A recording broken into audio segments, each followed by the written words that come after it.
everyone, it's Ange from Ange RNY here, coming to you with my 193 post-op RNY gastric bypass update.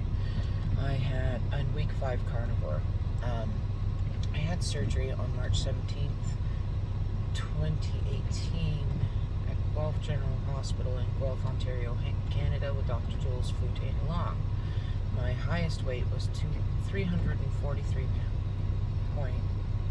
pounds. My surgery was 316.4 pounds, and my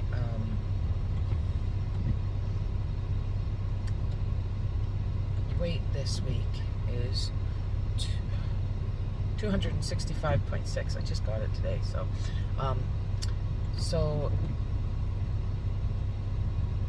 at the start of Carnivore, my weight was 281.4.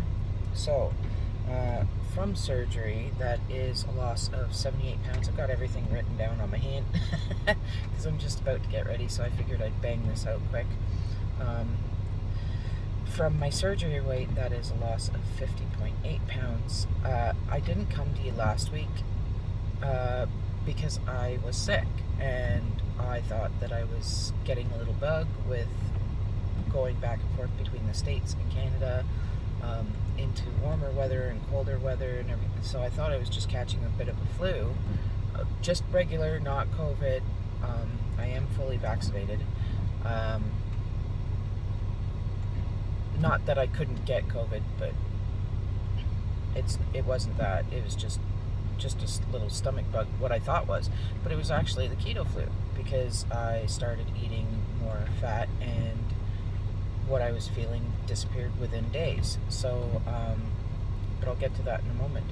So last week I did weigh myself, but I felt really crappy. So I was just like dragging ass, really tired, lethargic.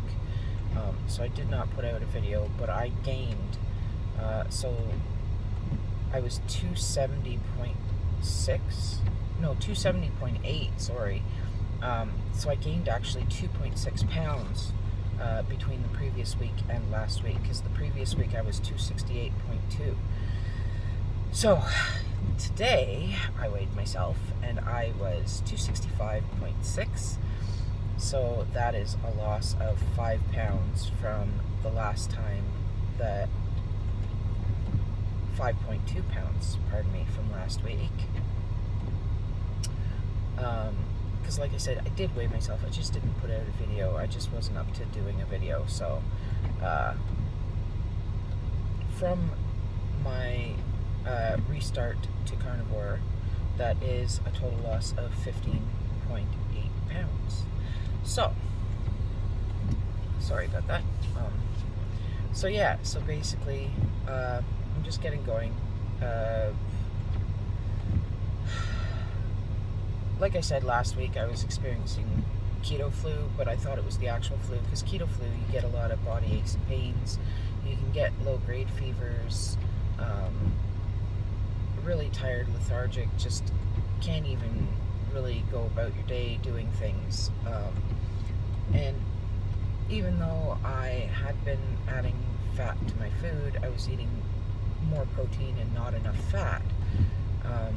But I had thought to try out this time, as a little experiment for myself, to eat less fat than I had been eating before, because I would literally eat a stick to a stick and a half of butter, either just by itself, like this is my breakfast with a coffee, a decaf coffee today. So, and I actually enjoy it. A lot of people wouldn't, but there's different ways to get your fat. This is just what's easiest for me, because I am in the transport. So, and considering that I'm not at home, I'm not in a house.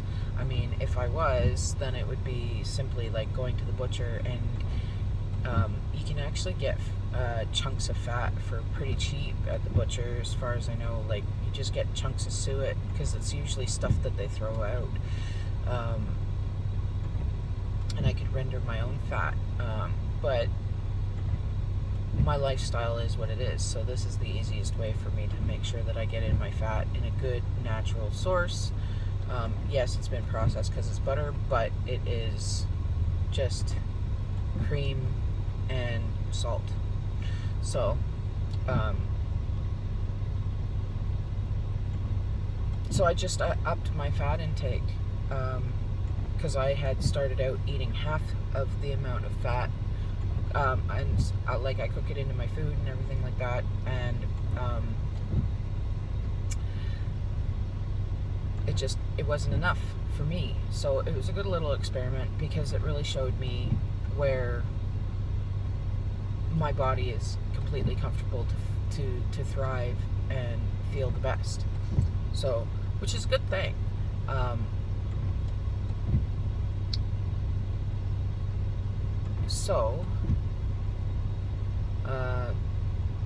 I'm actually kind of surprised that I've lost as much as I have this week. Also because my husband has some Smart Sweets in the truck, and I know they're sugar-free sweets, but I don't want them because they have a lot of fiber, inulin fiber and stuff like that, and they're not completely animal source. I think the gelatin would be the only thing that's animal source out of them.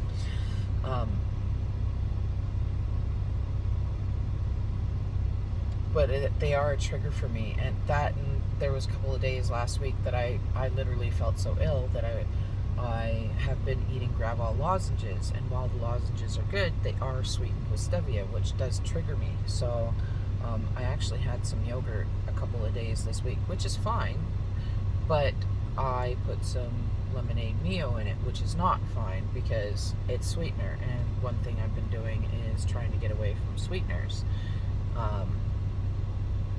So to kind of circumvent that to a certain degree or another, I've actually been eating a little bit more cheese, but while I am transitioning back into ketosis and doing the things I'm doing, I'm not going to restrict myself fully to stay away from the cheese, though eventually I will get away from it for the most part.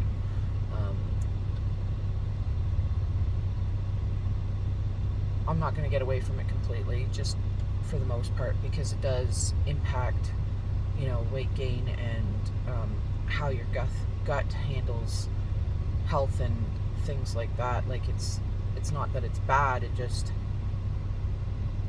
it's not ideal. Dairy products just kind of mess with the body a little bit more. One thing I'm going to start doing is looking for lactose-free cream and getting that for my coffee too, because I like to have a coffee. I've switched to decaf because I've been weaning the caffeine out of my coffee too. Or not out of my coffee, just out of me.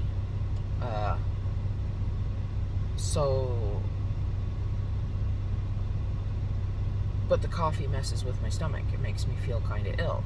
So, and I think that's because with the amount of cream that I drink in my coffee, to a certain degree or another, I am slightly lactose intolerant, and that's what makes me feel ill. So I'm going to give it a try and see if it works. If it does, it does. If it doesn't, it doesn't. I mean, there's always things that can be tweaked, and eventually I hope to get rid of coffee because I do okay without it. So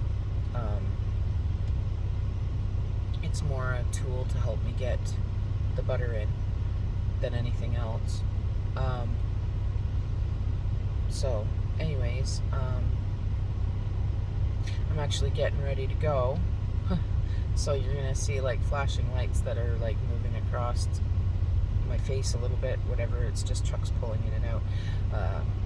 They had actually sent us out to BC with a load, but we didn't make it because I'm sure by now, at least some of you, the Canadian people who watch my channel, will know anyways. There's been a lot of devastation in BC with flooding, rock slides, mudslides, debris on the road, bridges out, it's Armageddon in BC right now, on the coastal lands. So, and we were headed out there, and I ended up tacking on 8 hours to our trip, which I'm kind of glad that I'd done, because had I not have, we could have been right in the middle of that. So my heart goes out to all those people. I hope that each and every one of them is okay, and that they are getting the help that they need, and that they have places to go while this destruction is happening, and the ensuing cleanup and reconstruction. So I've been chasing a storm right across the prairies. It actually took me 6 hours to get from a place called Lloydminster, Alberta, which is at the Alberta-Saskatchewan border on Highway 16, to Regina. And normally that's a 5 to 6 hour drive in a transport, because it's about 2.5 hours from Lloydminster to Saskatoon, and then it's about another 2.5 to 3 hours from Saskatoon down to Regina. So that was a fun drive last night. But I have my medical for my license on Friday, so I have to get back, because they have gotten rid of the extension periods for licensing in Ontario. So I have until November 30th to complete it, and everybody is looking to get their medicals done right now. So I have to get back and get mine done. So anyways, with that being said, I figured I'd just bang this out real quick. It was a little bit longer than I expected. I'm here, I'm thriving, I'm doing good, I'm feeling better, and I'm still dropping weight, which is cool. So I will talk to you guys next week. Take care, have a great week.